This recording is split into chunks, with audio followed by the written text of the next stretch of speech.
Drama queen सास। शीला नाम की औरत अपने बेटे मोहन की शादी शहर की एक भोली भाली लड़की राधिका के साथ बड़े धूमधाम से करती है। राधिका एक पढ़ी लिखी समझदार लड़की थी। ससुराल आने के बाद जल्द ही वो सबके साथ घुल मिल जाती है, लेकिन एक दिन अचानक वो अपनी सास का नया रूप देखकर हैरान हो गई। भाभी ये क्या बनाया है? ये घास फूस नहीं खाना मुझे। अरे क्या हुआ रूबी, तू ऐसे क्यों झल्ला रही है? मैं देखो ना भाभी ने क्या बना कर रखा है, मुझे नहीं खाना ये। अरे रूबी, मैंने तुमसे खाना बनाने से पहले पूछा तो था, तब तो तुमने कहा जो बनाऊंगी तुम खा लोगी। तो मुझे ये थोड़ी ना पता था कि तुम मेरे लिए ये घास फूस बना कर रखोगी।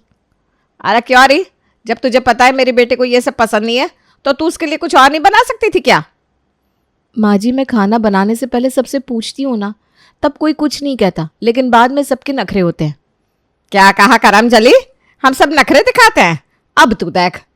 अरे मैंने ऐसा क्या कहा माँ जी? शीला सारा खाना गाय को खिला देती है और राधिका को दूसरा खाना बनाने के लिए कहती है। राधिका चुपचाप किचन में जाकर खाना बनाने लगी। वाह माँ, तुम्हारा जवाब नहीं। तुम्हें सबकी अकल ठिकाने लगाना बहुत अच्छे से आता है। अरे चुप कर, अगली बार से पहले ही बता देना क्या खाना है, वरना मैं तुझसे खुद खाना बनवाऊंगी, समझी तू? समझ गई।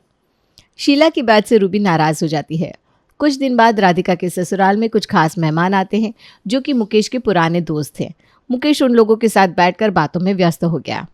राधिका, मेहमानों के लिए चाय और नाश्ता तैयार कर देना, ध्यान रखना कि कुछ कमी ना हो। जी माँ जी, अभी बना देती हूँ। राधिका किचन में जाकर जल्दी जल्दी नाश्ता तैयार करने लगती है। इसी बीच उससे चाय में चीनी ज़्यादा पड़ जाती है। वो नाश्ता लेकर मेहमानों के पास जाती है। अरे बहू, ये चाय तो कुछ ज़्यादा ही मीठी हो गई है। शीला तुरंत राधिका की ओर गुस्से से देखती है। क्या किया तूने राधिका? मेहमानों के लिए इतनी मीठी चाय बनाई है? इतनी बड़ी लापरवाही, तुझसे एक कप चाय भी ठीक से नहीं बनती। वो माँ जी, मुझसे गलती होगी। मैं बस, मुझे कोई सफाई नहीं चाहिए। हर बार कुछ ना कुछ गड़बड़ कर ही देती है। अब ये सब नाश्ता भी बेकार कर दिया, क्या सोचेंगे मेहमान? माँ जी, मैं दोबारा चाय बना देती हूँ। हाँ हाँ, अब दोबारा चाय बना, और ये जो कुछ तूने खराब किया है उसे फेंक दे। लगता है तुझे सही से काम सिखाना पड़ेगा मुझे। माँ जी, मुझे माफ़ कर दीजिए। लगता है तेरी माँ ने तुझे कुछ सिखाया ही नहीं, इसीलिए हर काम बिगाड़ देती है। राधिका जल्दी से वापस किचन में जाकर फिर से चाय बनाती है। उसका मन उदास हो चुका था, लेकिन उसने अपनी भावनाओं को दबा लिया। वो अब दोबारा चाय और नाश्ता मेहमानों के लिए लेकर जाती है। इतना टाइम लगता है क्या राधिका चाय बनाने में? अरे कोई बात नहीं शीला, बहू अभी नई है, धीरे धीरे सीख जाएगी। तुमने इसे सर पर चढ़ाया है, तभी ये काम में इतनी ढीली है। शीला मेहमानों के सामने अपनी नाराजगी और बढ़ा चढ़ा कर दिखा रही थी। सब लोग थोड़ी देर चुपचाप बैठे रहे, फिर एक दो ने माहौल हल्का करने की कोशिश की। अरे अब छोड़िए भी भाभी जी, बच्ची है वो, उसको अभी इस घर के तौर तरीके सीखने में टाइम तो लगेगा ना। हाँ जी, ठीक कहा आपने भाई साहब। कुछ दिन बाद रूबी अचानक सीढ़ियों से उतरते समय फिसल गई और उसके पैर में गहरी चोट लग जाती है। घर में हंगामा मच जाता है। उसको तुरंत अस्पताल ले जाया गया, जहां डॉक्टर उसका इलाज करते हैं और उसे भर्ती करने का फैसला करते हैं। लेकिन शीला तो राधिका पर गुस्सा हो जाती है। राधिका, देख तेरी लापरवाही की वजह से क्या हो गया, मेरी बेटी को इतनी बड़ी चोट लग गई। माँ जी, मैंने तो रूबी को कई बार कहा है कि ध्यान से चले। अरे बस कर, अब बहाने मत बना, हर बार यही कहती है और देख क्या हो गया। शीला अब रूबी के बिस्तर के पास बैठी पहले तो सहानुभूति दिखाती है, फिर अचानक से उसे गुस्सा आने लगता है। तुझे इतनी भी समझ नहीं है कि ढंग से सीढ़ियों से उतरे? ऐसे काम करती रहेगी तो एक दिन कोई बड़ा हादसा हो जाएगा। माँ, मैं जानबूझकर थोड़ी ना सीढ़ियों से गिरी हूँ, प्लीज मुझे डांटो मत। हर काम में तू और तेरी भाभी दोनों एक जैसे हो, कुछ नहीं आता तुम दोनों को, काम के वक्त ध्यान तो होता नहीं। तभी नर्स कमरे में आती है। शीला की बातें सुनकर उसे गुस्सा आता है। माफ कीजिए मैडम, इस तरह से मरीज को डांटना ठीक नहीं है।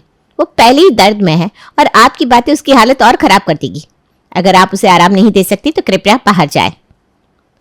तुम मुझसे इस तरह से बात नहीं कर सकती, ये मेरी बेटी है और मैं उसे जैसे चाहूं वैसे समझा सकती हूँ। आप माँ हैं, इसलिए आपकी जिम्मेदारी है कि उसका ख्याल रखें, ना कि उसे और डरा दे। अगर आप इस तरह से बात करेंगी तो मैं आपको वार्ड से बाहर निकाल दूंगी। नर्स की बातें सुनकर शीला चुप हो जाती है, लेकिन अंदर ही अंदर उसका गुस्सा बढ़ता जा रहा था। अस्पताल से लौटते ही उसने फिर से राधिका को निशाना बनाया। देखा, तेरी वजह से मुझे अस्पताल में भी शर्मिंदा होना पड़ा। पहले रूबी को चोट लगी, फिर वो नर्स मुझसे बदतमीजी करने लगी। अरे तू कब सीखेगी सब संभालना, बोल। माँ जी, मैं तो हमेशा कोशिश करती हूँ, लेकिन हर बार कुछ ना कुछ हो ही जाता है। कोशिश? अरे कोशिश तो दूर दूर तक नजर नहीं आती तेरी। कुछ भी सही से नहीं कर पाती तू, हर काम में लापरवाही। अब और बर्दाश्त नहीं होगा मुझसे। राधिका का दिल टूट चुका था और उस पर सास की डांट का दबाव दिन पर दिन बढ़ता ही जा रहा था। हर छोटी मोटी बात पर ताने सुनना और गलती के लिए दोषी ठहराया जाना उसको अब इससे चिढ़न सी होने लगी थी। एक दिन उसने सोचा कि वो मोहन को ये सब बता देगी। मोहन, मुझे तुमसे बात करनी है। क्या हुआ, बोलो।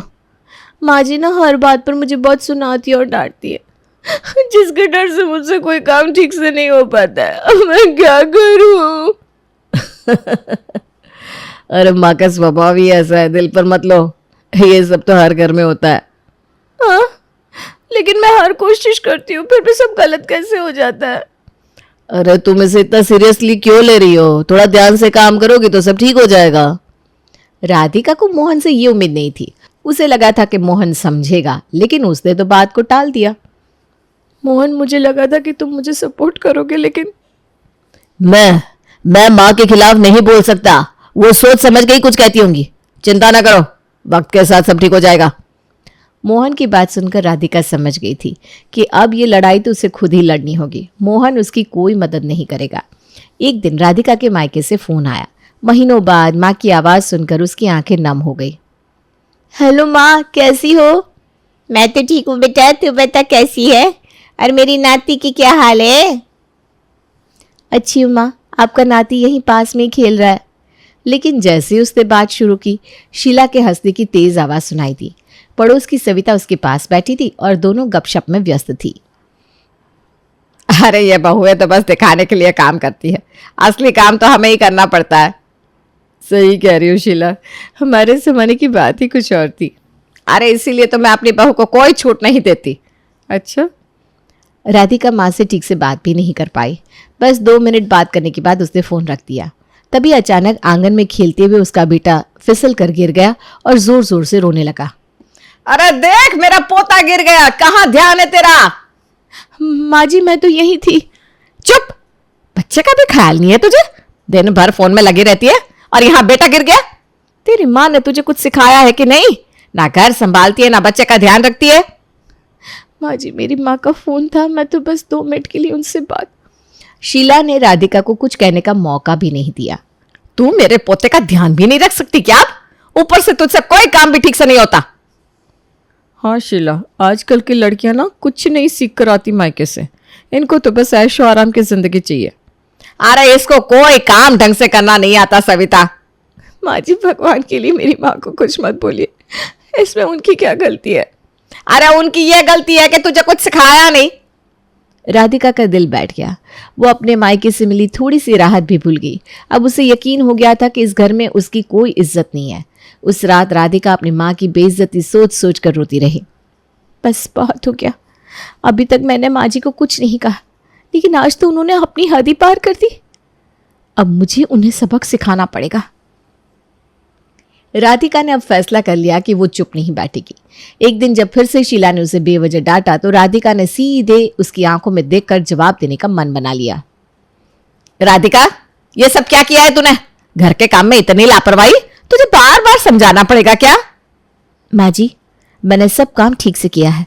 अगर आपको कोई समस्या है तो पहले से बता देती। हर बार ताना मारने से कुछ नहीं बदलेगा। क्या? तो अब मुझसे ऐसे बात करेगी? जी हाँ, अब हर बार में आपकी डांट और तानों को मैं नहीं सहूंगी। आप मेरी माँ को भी गलत बोल चुकी हैं, अब ये तो मैं बिल्कुल भी बर्दाश्त नहीं करूंगी। शीला को तो यकीन नहीं हो रहा था कि राधिका, जो अब तक चुपचाप सब सहती आ रही थी, अचानक उसको क्या हो गया।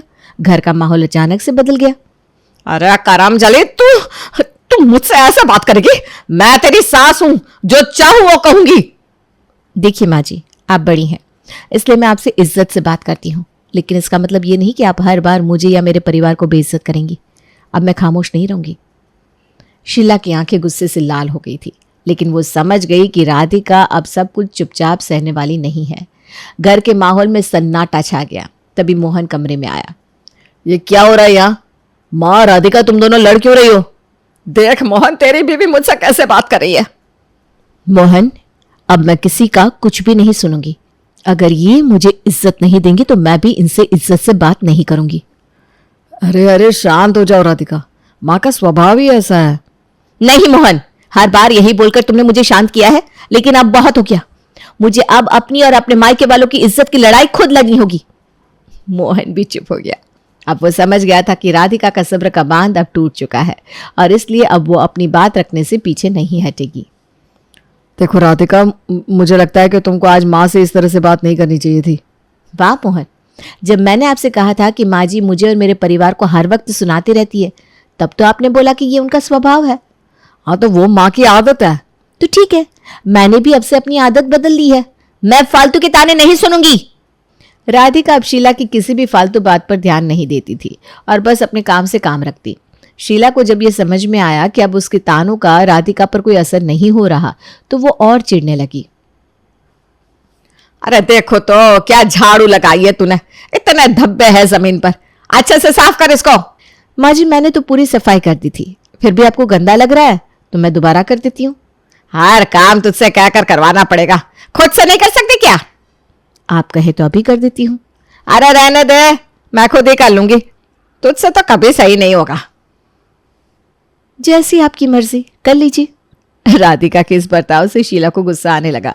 शीला की चिढ़ अब नाराजगी में बदलने लगी थी, पर राधिका ने कुछ भी नहीं कहा। ये तूने क्या खाना बनाया है? हाँ, नमक कम है, सब्जी कच्ची है।